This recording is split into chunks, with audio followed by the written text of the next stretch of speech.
How to turn off VoLTE calls.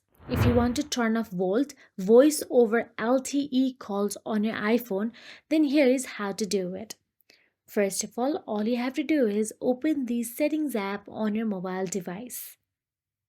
Once inside the settings, you will get to see mobile data or cellular according to the different versions of iPhone you have.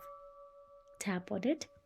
Now simply tap on the cellular data options.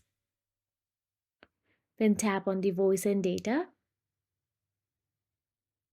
Now there you can see VoLTE option available there. Now you can simply toggle the switch off if it is turned on.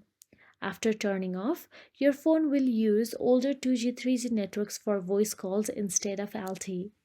If you found this video helpful, please like, share and subscribe our channel, and thank you so much for watching.